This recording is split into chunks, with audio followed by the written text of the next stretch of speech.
I'm Mark Kelly, Mr. Saltwater Tank, coming to you on behalf of SaltwaterAquarium.com, and this is Mr. Saltwater Tank, R.U.F, Raw, Uncut, and First Impressions, the show where I call it as I see it and take a first look at products, procedures, other stuff, whatever it is I want to put on the show.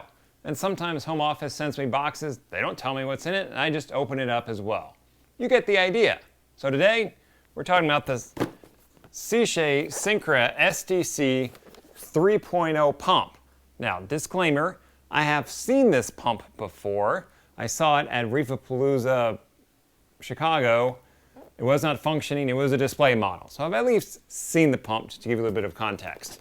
But let's jump into this thing and let's see what this bad boy is all about. Now, one thing I do in the show is, if there's a product that has some tech involved, the first week I have a look at it, and the second week I dive into the tech, so you get a look at the physicality of the pump and then the tech of the pump.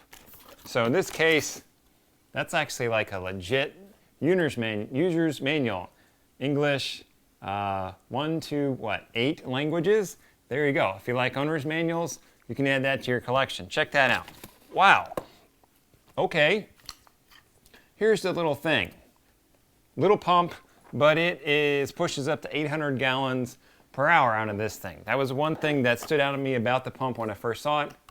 It's small. It's a tiny little thing, but it's actually pretty powerful. So I did say there's some tech involved. So here's a controller that's Wi-Fi enabled. I'll have a look at that next week. That's in the box. And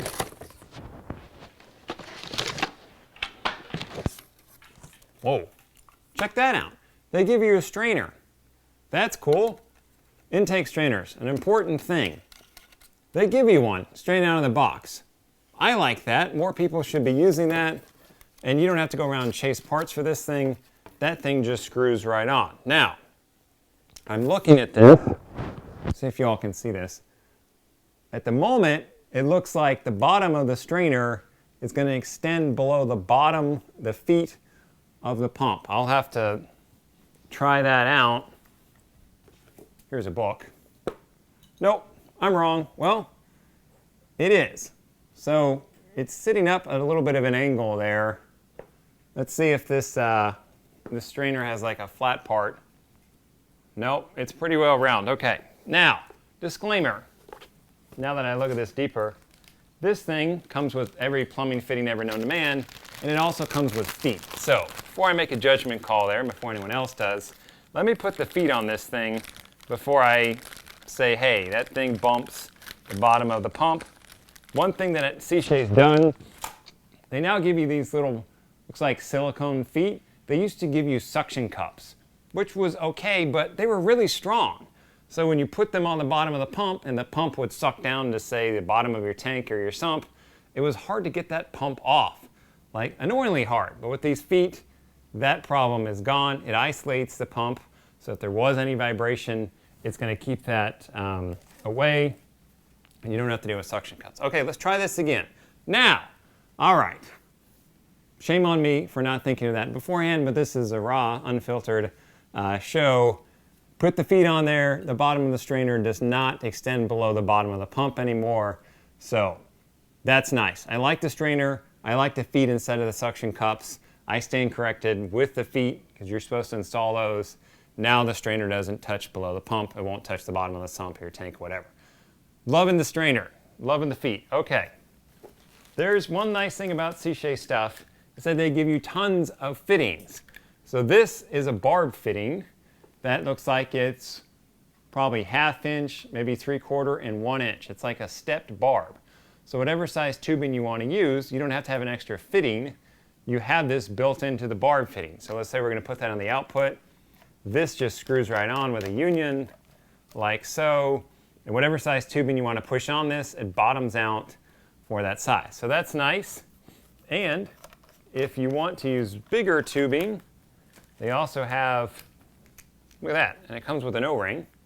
That's nice. 2 O-rings on this thing. Aha. I bet I know what that's for. Hang on. Like I said, this is a raw, uncut show.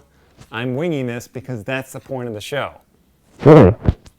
So we have O-ring here.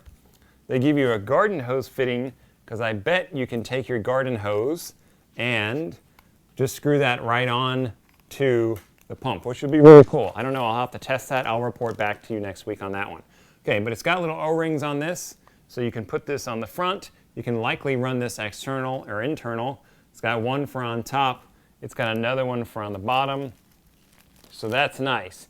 And again, I'm betting this garden hose O-ring there, so you can put a garden hose directly on this if you wanted to do that. All right, what else is in the box? We have power supply and cord. Okay. One thing I'm seeing with this is that there's no way to hard plumb this thing. There's no hard plumb fittings like a bushing if you wanted to put hard PVC pipe in there, as opposed to barbs, which tell me that this is going to be a soft plumb fitting. It's not a make or break it for me, because look, I mean, this guy, yeah, it pumps 800 gallons an hour. Let me see if there's a head chart on here. Okay, so so about 6 feet is where the shutoff is. So that means you're not going to use this on a sump for any sizable tank. Maybe even like a 90 gallon, you're probably going to have 4-ish feet of head pressure on the thing. So that's going to be, it's going to be pumping around 400 gallons an hour. Maybe you use this on like a small 20-gallon cube, in which case you're probably just using soft plumbing anyway. There's probably not hard plumbing fittings on this because you're not going to be using this on a sizable tank. Something like an all-in-one tank, you had some pumps in the back where there's really no head pressure. Okay, that would make more sense. Then you have this multiple barb fitting for whatever size tubing the tank comes with it. Look, I'm a hard plumbing guy. Maybe, you know what? I'm going to ask Sicce about that. I'll ask them why there aren't hard plumbing connections on this. Personally, I would like to see it because I like to hard plumb, but it's maybe going to work as a sump for a smaller tank, a return pump for a smaller tank with a sump underneath it. Maybe not. So now I'll report back on that one. Overall, though, this is a small footprint. It fits in my hand, and it has the nice feet as opposed to the suction cups. I'm really digging the strainer that they give us. That's cool. I really like that because that's important, and a lot of people overlook it. The other thing is that comes off really easy for cleaning, so you don't have to unscrew this whole thing. You just pop this in, give it a little rotation, and the intake screen comes off. It's for when you want to clean it. And then we have multiple barb fittings for the top. I'll jump into the tech next week, the tech next week, see what it's like to set this thing up, get on your Wi-Fi, and control it from your phone. So there you go. There's our first look at the SDC, Sicce SYNCRA SDC 3.0.